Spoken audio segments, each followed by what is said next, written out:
Muchas gracias por continuar con nosotros esta mañana. Muy contentos aquí, felices de tener a David Álvarez Martín con nosotros hoy. Muy buenos días, David, ¿cómo le va? Buenos días, muy bien. A mí no hay que darme la bienvenida porque sigo en casa. Sí, sí, sí. No hay ningún problema. ¿Y cómo no. se siente? Me siento muy bien, con calor como todo el mundo, aunque la lluvia de ayer ayudó un poco, pero muy bien, gracias a Dios. Muy Usted bien se de nos salud. fue, David. Usted se nos fue. Se libró. ¿Y qué tal han sido estas jornadas de trabajo? ¿Qué está haciendo? ¿Cómo le va? Bueno, Yo sé que tenía perspectiva en términos académicos. Sí, también. bueno, sigo como profesor de la Pucamaima. Ahora mismo estoy tomando una acreditación en educación en línea con la Universidad de Sevilla. Para que veas. Para que vea, uno se tiene que actualizar continuamente. Para que vea. Y acabo de pasar junto con otros 4 profesores de la Pucamaima un mes en Francia, en la Sorbona Nouvelle, trabajando en investigación, en bibliotecas, elaborando documentos. Es un proyecto que se llama Mundos Conectados, que reúne investigadores de América Latina con investigadores europeos. Los latinoamericanos van a Europa Y los europeos vienen. y los europeos ¿Qué vienen aprenden a los nuestros europeos de países. nosotros? Mira, hay mucho interés en los procesos sociales que se han vivido en América Latina, sobre todo a nivel histórico, cómo han evolucionado nuestras sociedades. Y en diálogos que tuvimos, ellos les llaman mucho la atención cómo hace 30 o 40 años la democracia no parecía que era posible en nuestro continente. Y ahora resulta que prácticamente la inmensa mayoría de nuestros países muestran democracias diferentes, con matices distintos, pero con mucha vitalidad. Fíjate bien que entre Europa y América Latina ahora mismo hay como 2 ritmos históricos diferentes, mientras en América Latina hay cada vez más gobiernos de lo que topográficamente se llama de izquierda, aunque la palabrita no ayuda, o progresista, mientras que en Europa la tendencia es hacia la ultraderecha. Si no hacer gobierno, como acaba de ocurrir en España, sí a ejercer presión sobre agendas políticas, incluso de centro, que es el caso PP-Vox, como Vox ha llevado al PP a moverse de un centro derecha hacia cada vez más extrema derecha. Entonces, llama la atención los ritmos. Fíjate bien que unos años atrás era lo contrario. Europa tenía muchos gobiernos socialdemócratas, mientras que América Latina tenía muchos gobiernos y dictaduras de derecha. Es curioso. Italia Italia ahora mismo está gobernada por gente. Italia yo creo que es una vergüenza.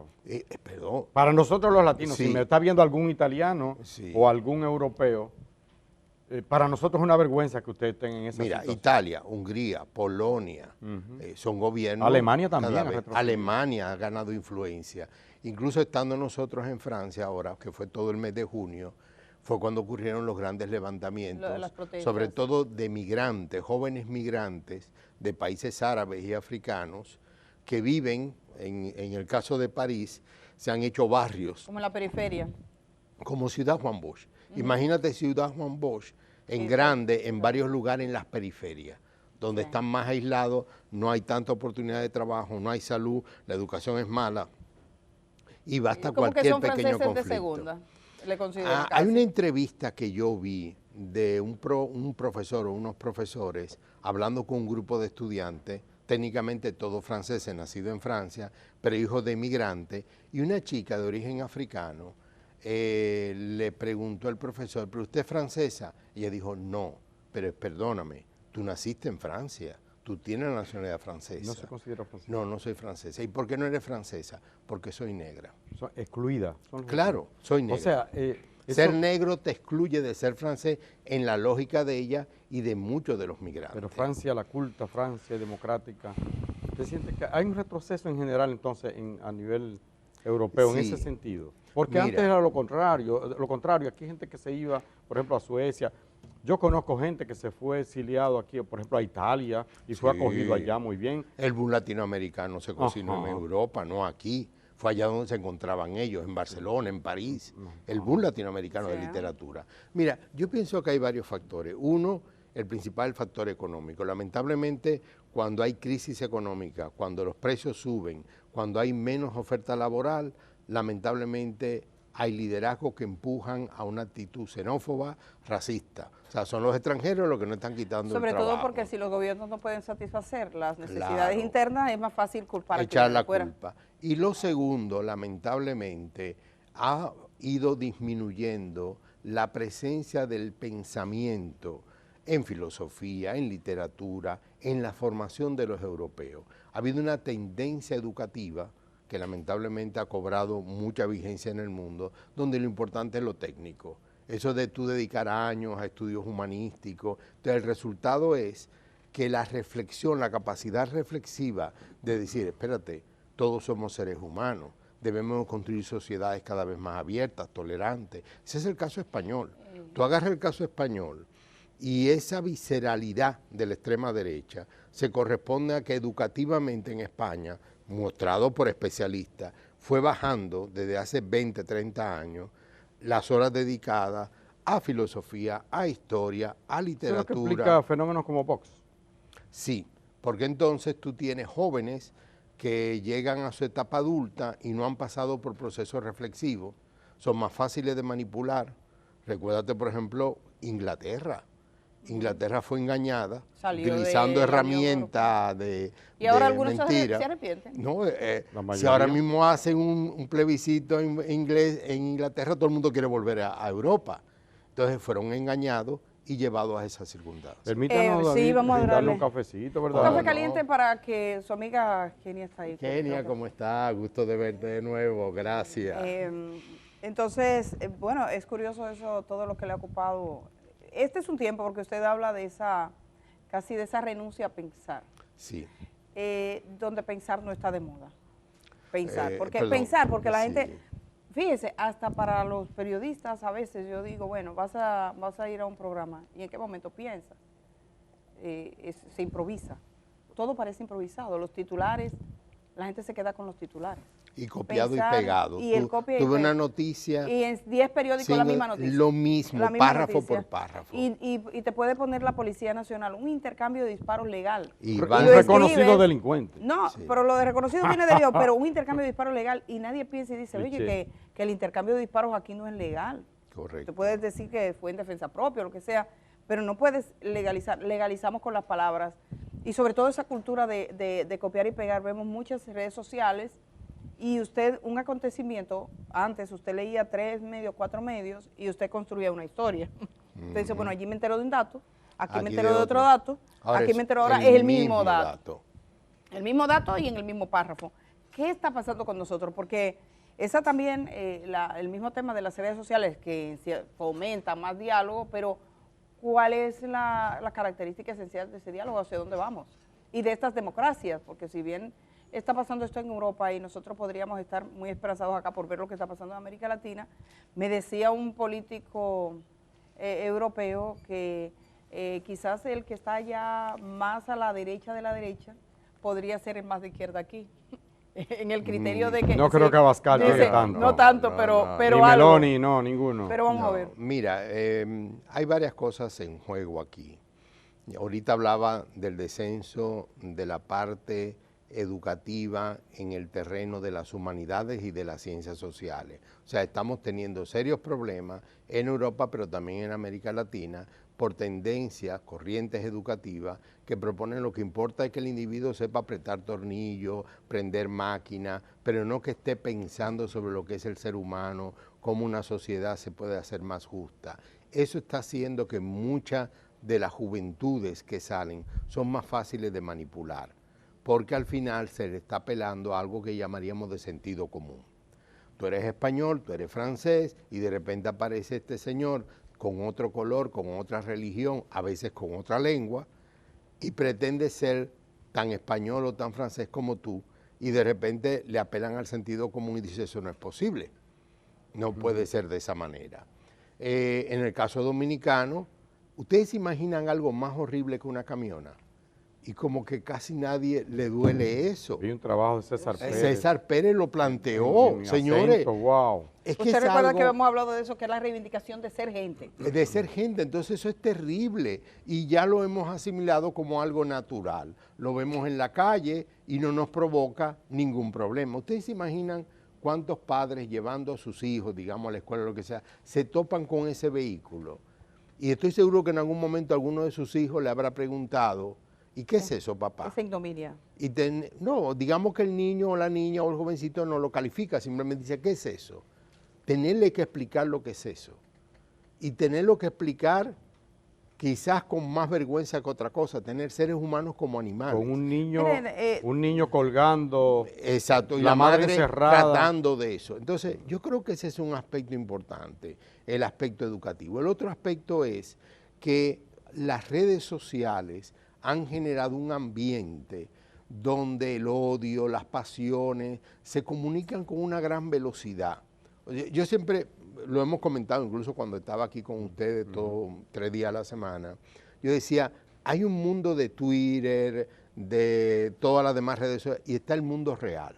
Sí, Entonces, el mundo real es este, estamos hablando, somos amigos, compartimos ideas.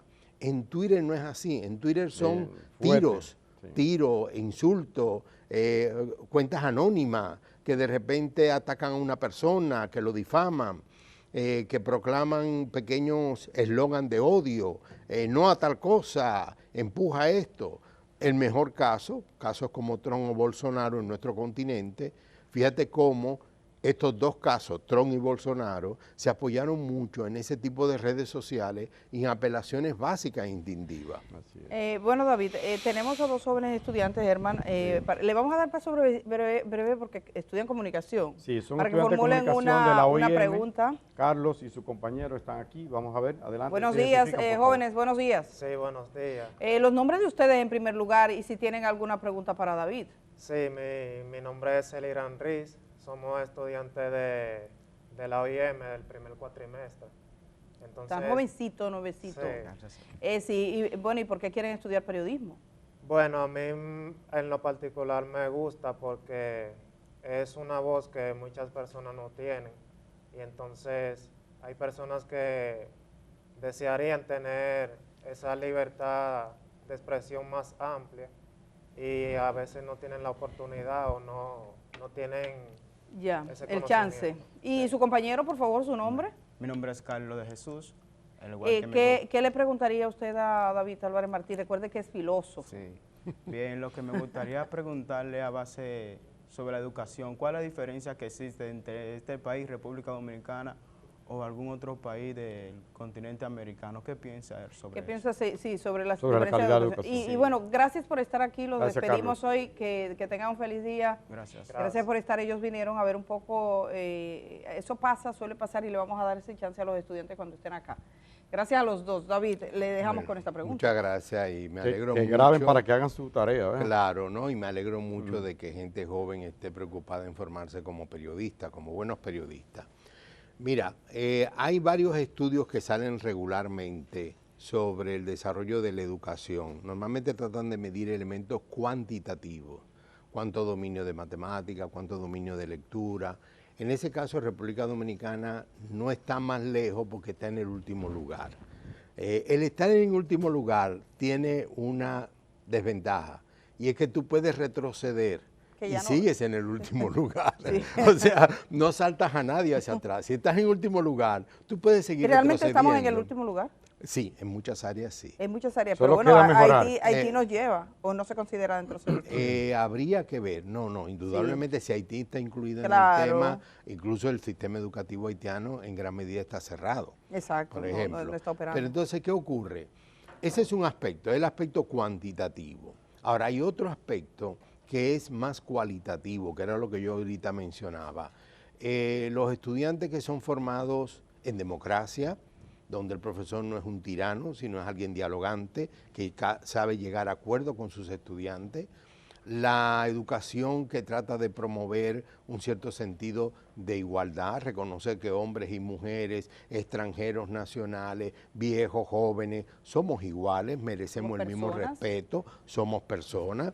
El elemento de respetar las creencias de otro, seas cristiano, seas musulmán, seas budista o simplemente no creas o, lo que es mayoritario cada vez más, seas indiferente. Como digo yo, ya casi no hay ateos, porque el ateísmo es una religión. Lo que hay ahora es gente que dice, a mí no me importa el tema religioso, como hay gente que no le importa la pelota, que no es el caso de ustedes. Hay no, otro. aquí somos todos A mí no me liceístas. importa lo que pase Aquí con somos todos nosotros, aunque ganen las liceístas. águilas. Bueno, suficiente. sabemos. Lo ves, entonces, pero hay gente que te dice eso. O de repente hay deportes que a lo mejor ustedes son indiferentes, quizás le vengan hablando del rugby o algunos Sí, de con el cosas fútbol y así. dicen, a mí sí me importa eso, o sea, puede ganar quien quiera, no me importa. Entonces con el tema religioso ocurre eso. Y lo más peligroso, el tema de la democracia. Lamentablemente ha sido minado la confianza en la democracia. Yo soy un convencido, y si esta entrevista tiene algún valor, yo quisiera destacar este aspecto. Parece ser que tenemos que iniciar una cruzada de volver a convencer a la gente que la democracia es importante. Ha habido un deterioro de eso por varias vías. De encuestas que se hacen donde jóvenes plantean que están a favor del autoritarismo si resuelve, lo cual es un absurdo, es una contradicción de términos, pero al mismo tiempo hay una corrupción del proceso democrático. Tú lo notas, por ejemplo, en compras de candidatura, en manejo de dinero para lograr ganar elecciones, en inversiones en propaganda y en publicidad de fondos públicos, cuando no aparece dinero para otras cosas más esenciales. Entonces, la democracia se ha ido deteriorando. En el caso dominicano y en el caso de muchos países latinoamericanos, los consecutivos gobiernos que han ganado con apoyo de mayorías, pero que al segundo día ya demuestran que no van a seguir esa agenda, sino que van a seguir como los demás, ha ido generando de manera natural una desconfianza. Dice, sí, tú dices eso en campaña, pero cuando llega al gobierno seguro que no le va a hacer caso a eso. Sí quedó reflejado precisamente en un estudio que acaba de hacer ANGE, la Correcto, Asociación Nacional sí. de Jóvenes Empresarios. Don David, usted es un humanista, usted es un pensador. Aquí me han dicho muchos filósofo calificativos y hoy. académico. O sea, que no No, quepo. No, lo Dice decimos David, con, pero es con verdad. humildad. Pero eso es así, Y es un David. reconocimiento, porque nosotros sí podemos decir con Quizá usted propiedad no lo que se va a estamos dar diciendo. ese Usted no lo va a decir, autobombo. pero yo sí. Usted considera que es un autobombo, pero No, realmente no. usted es una persona respetable Claro. en el ámbito académico reconocido. Gracias. Claro que sí. Yo lo Así que conozco vamos a desde antes, aunque peleábamos mucho antes. Sí, peleábamos antes, Sí, ahora somos sí. Esta gente hermanos. tenían un desencuentro. Un Se desencuentro resolvió fatal. se resolvió en el día. David, tranquilo, tranquilo. David es nuestro colaborador en el periódico El Día también, columnista y con un columnista de lujo, digo yo. David, hay un tema ahora mismo que seguro a los jóvenes, como esos que acabamos de ver aquí, les interesa a gente como Indira, es el tema de la inteligencia artificial. Okay. Yo escribí, le hice una petición a ChatGPT, después que estuvo aquí el ingeniero Juan Matos, que nos estaba ilustrando sobre este asunto, y yo quedé, boom, sorprendido sobre, qué sé yo le dije, háblame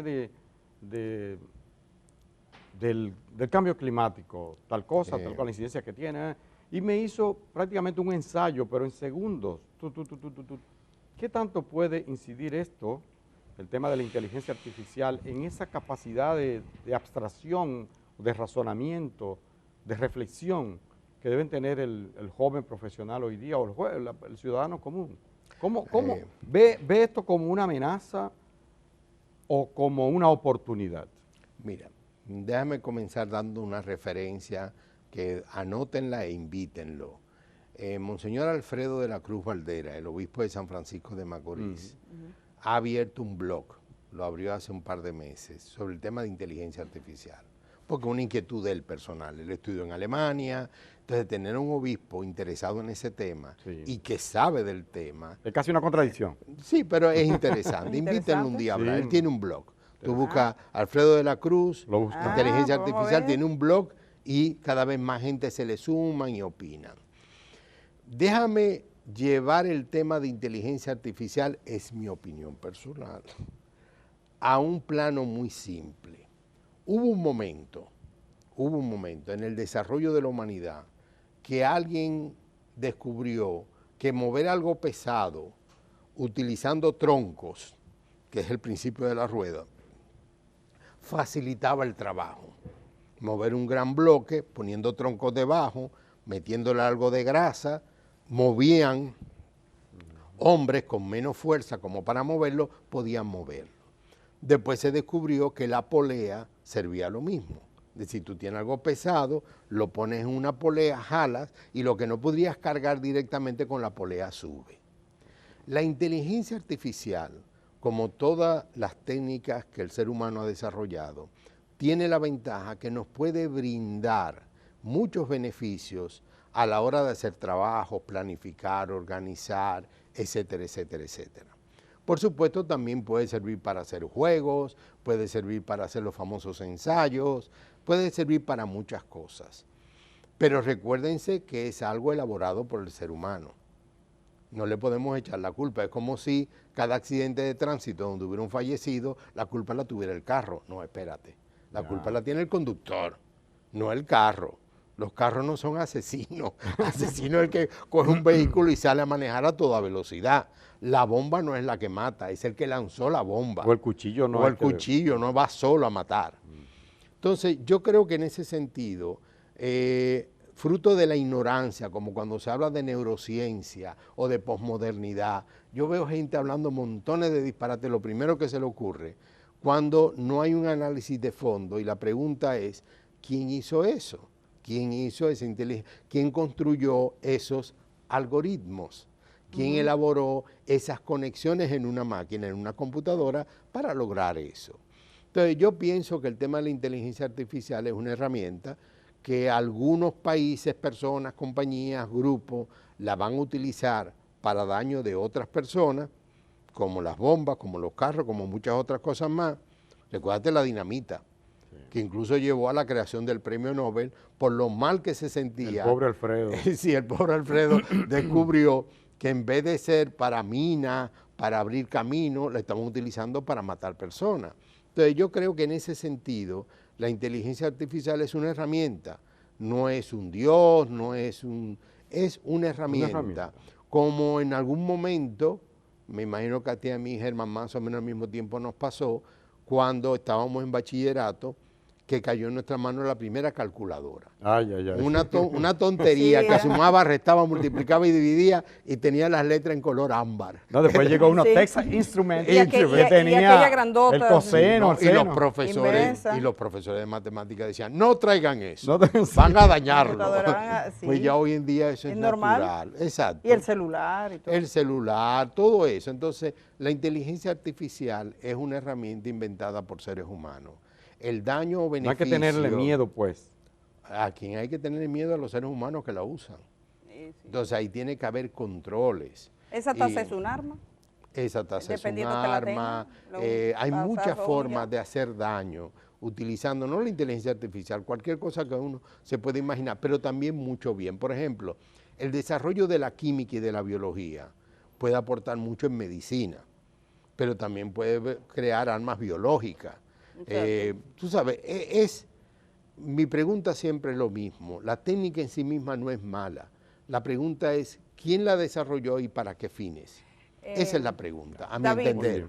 David, usted, acercándonos a asuntos más terrenales, digamos aquí de la cotidianidad nuestra, nosotros hemos tenido experiencias muy frustrantes y dolorosas en el ámbito escolar, sobre todo en las escuelas primarias, porque no le cabe en la cabeza a nadie que un profesor esté acosando a niñas, y eso pasa, o que acose en una universidad, un profesor acosando a un estudiante, poniendo como condición para que ella pase su materia, favores sexuales, y eso ocurre. El caso más duro quizás es el que llegó al extremo de la muerte, como Esmeralda en la provincia de la Altagracia. Y yo sé que fue esa preocupación y la presencia de más casos, según una información suministrada por el Ministerio de Educación a nuestro equipo. Indira Suero encabezó esto haciendo la pregunta de cuántos casos denunciados de acoso sexual tenía en las escuelas, son 50 solo este año. Usted fue parte de una comisión, yo supongo que vieron los números, vieron las diferentes situaciones que se presentan. Nos gustaría conocer, más incluso que el código de ética, que al final es un hecho, todo ese proceso y la experiencia que usted tuvo y cómo lo ve en las comunidades, en las relaciones que deben surgir para que tengamos ambientes escolares mucho más saludables. Mira, el grupo con el que tuve la oportunidad de trabajar es un grupo de lujo, gente muy valiosa en el plano educativo y tuvimos sesiones muy buenas. quien nos coordinaba directamente era el viceministro Fran de Olio, que lamentablemente en medio del proceso tuvo que hacerse la famosa cirugía de catarata, que prácticamente te inutilizan. Prácticamente tienes que estar acostado mirando el techo o no mirando nada. Pero fue muy positivo. Yo creo, primero, esa comisión surge precisamente cuando ocurren varios escándalos continuos, uno detrás de otro, uno detrás de otro. El caso de Esmeralda fue terrible. Entonces el ministro nos convoca a un grupo y nos pide como servicio, fue algo que cada quien lo hizo de manera voluntaria y como servicio al Estado y al país, que él quería un código de ética que regulara la relación de docentes, técnicos y administradores con los estudiantes. Y permítanme llamar la atención a lo que acabo de decir. Es un código de ética con una dirección. La dirección viene de quienes en el sistema escolar tienen poder, un maestro, un técnico, un administrador, hacia los que no tienen poder, que son los estudiantes. Todo el que ha pasado por una escuela, los jóvenes que nos están acompañando esta mañana, han oído la famosa expresión del huevo y la piedra. El maestro es la piedra. Sí. Si te cae encima, rompe el huevo. Si el huevo cae encima, se rompe también. Y entonces el ministro quería un código de ética que regulara eso. Lo primero que hicimos fue decantar todo aquello que era una ley, que eran procedimientos legales. Por ejemplo, violar a una joven, a una menor de edad, bueno, violar a cualquier persona, pero cuando alguien viola a una menor de edad, ya no es un tema ético, es un tema legal. Eso hay que llevarlo a la justicia, claro. Hay que llevarlo al Ministerio Público y someterlo. Y entonces comenzamos a decantar. Entonces hicimos decantaciones como la siguiente. ¿Cuál es el ámbito en que se puede permitir la relación de un docente con sus estudiantes? El ámbito escolar. Desde el momento que tú entras a la escuela hasta que sales de la escuela. No más de ahí. No más de ahí. O sea, tú no te puedes aparecer en su casa a las 6 de la tarde y decirle a su mamá que eso es otro tema. Me la voy a llevar a la playa. No, eso no es posible. Eso no está bien. No, es que no es posible.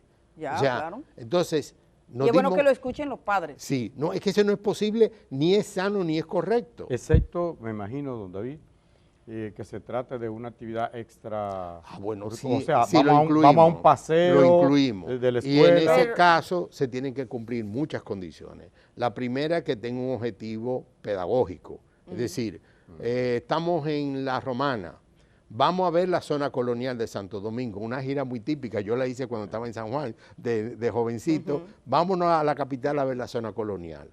Tiene que tener un objetivo pedagógico. Y evaluable. Claro. Segundo, tiene que tener el consentimiento de cada uno de los padres de los jóvenes que van a participar. No debe ser obligatorio, supongo. Depende, pero en fin. Pero bueno, el fin es pedagógico. Sí. Okay. Y tercer lugar, algo importante, tiene que haber una comisión de padres o madres que acompañando el viaje.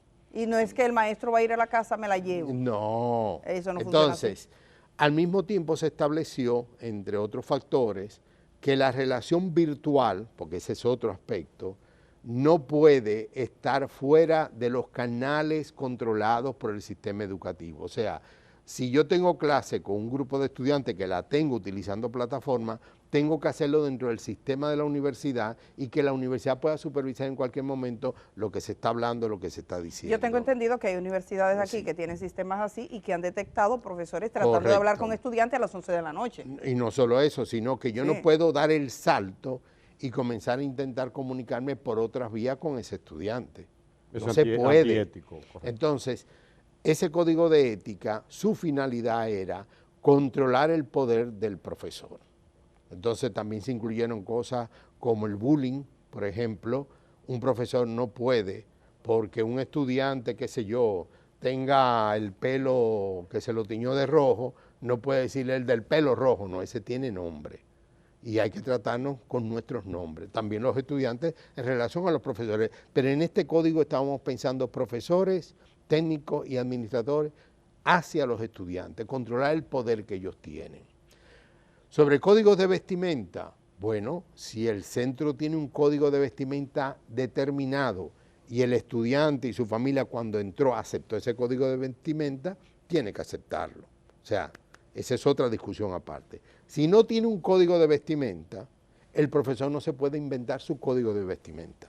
O sea, un profesor no puede decir, no hay jean, no, porque a mí no me gustan los jeans, eso es de tigre. No, usted no está llamado para eso. Eso aplica también para el sector privado, colegios. No.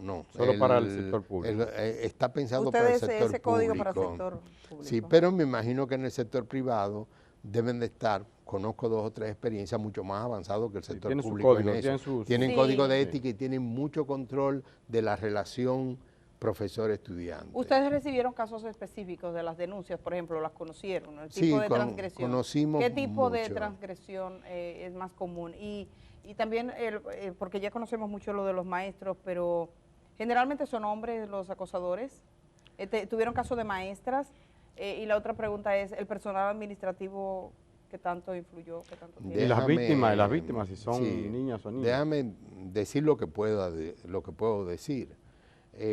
Hay estadísticas y han salido en la prensa, no lo estoy sacando yo ningún secreto, donde lamentablemente la mayor parte son del área de matemáticas y de educación física. De matemáticas. Habría que preguntarse eso. Matemáticas porque le condicionan, si los muchachos no se encuentran con la matemática, le dice, tú vas a pasar trabajo de matemática, yo te paso la matemática. Correcto. Yo conocí casos así. Es manipulación. Y educación física por el contacto. Por el imagino. contacto La físico, chica está... todo eso es un tema. Entre matemática y educación física. Sí, eso ha salido en la prensa. Y además no es un tema solo dominicano, es un tema cuando tú ves, eso aparece mucho, aparece muy común.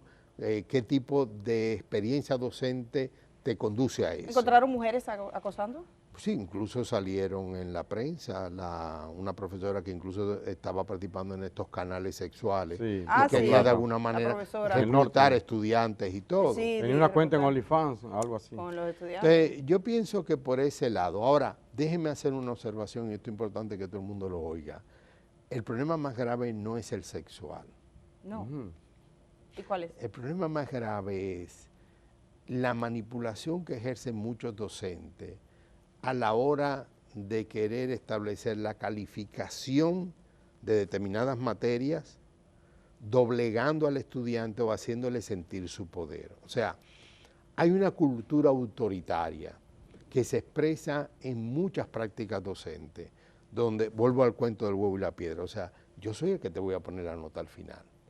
Y puede ser que no te pida nada extraordinario, pero te hago sentir que yo tengo el poder. O que alguien le pida, mire, yo quiero que revise mi examen. Entonces tú quieres perder más nota. O sea, yo creo que ese es el problema que permea todo el sistema. Que no reconocen el otro. No reconocen al otro, no respetan al estudiante. Y por supuesto está el aspecto sexual, que puede ser desde algo sin contacto a través de las redes, ya ustedes se imaginan todo lo que hay ahí, o verbal. o verbal, el insulto, por ejemplo, si yo me he encontrado con casos, no vía esta experiencia que tuve, sino por manejarme en el sistema educativo, de que si tú eres muy negro, entonces tú eres haitiano, aunque seas dominicano. Entonces viene el prejuicio de profesores mismos desarrollando eso. Anteriormente había mucho prejuicio contra las mujeres en el área de matemáticas. Ya eso ha ido bajando. Incluso hay profesores muy orgullosos de decir que sus mejores estudiantes son chicas. Eso ya es más común. En las ingenierías, en las universidades. Antes era un prejuicio tremendo de directores que bloqueaban que chicas entraran a estudiar ingeniería. Al final tienen un documento, ¿se siente satisfecho de lo que lograron? Yo creo que sí, ustedes lo pueden encontrar, está en internet y salió. Lo recibimos, yo creo que sí, yo creo que es un buen inicio. Ahora, como todo código de ética, y lo dije varias veces en la comisión, amerita revisarse regularmente, quizás antes de comenzar cada año escolar, a partir de experiencias que han ocurrido, ver si hay que afinar algo. Por ejemplo, se apropien, porque un código de ética escrito es un libro de referencia. Tiene que ser una forma de vida. David, sí. hay un tema tenemos que irnos. Sí, ¿cómo? ¿Tan rápido? Antes de que se vaya, David, me gustaría preguntarle, ¿cree usted que, aparte de ese tema ético y de la calidad de la educación, estamos nosotros viendo ayudando a que esos jóvenes piensen, que reflexionen? Yo creo que hay ese problema mayor todavía que... Sí, no, lo que dije ahorita. El sistema educativo ha perdido mucho la capacidad de provocar en los jóvenes pensamiento crítico, reflexión humanística. Solo el hecho de que no se esté leyendo tanto como literatura. Yo sé que ustedes dos, si yo les preguntara, me podrían hacer una lista de todas las novelas que leyeron cuando jóvenes, todos los cuentos que leían. Pregúntale a muchos de los jóvenes hoy en día. No tienen. No tienen esa referencia porque no los estimularon a dedicar tiempo a la lectura. Y eso está afectando profundamente. David, muchas gracias. No, gracias la a usted. verdad, David nos seguimos Álvarez. tomando el café con usted. Qué bueno que esté aquí esta mañana y Yo bueno muy de conocer contento. esas experiencias. Agradecemos mucho la presencia de David. Mañana vamos a tener una entrevista importante que tiene que ver con el sector bancario y es de prousuario de la Superintendencia de Bancos. Su directora va a estar aquí. Preparen sus preguntas. Hay gente que tiene muchos problemas con las tarjetas, situaciones que se dan, los tipos de denuncias. Tenemos más cosas, pero esa es una de las que considero relevantes porque pueden ayudar a la gente a entender cosas. Vamos a ir a la pausa, que es brevísima, y estamos de vuelta de una vez.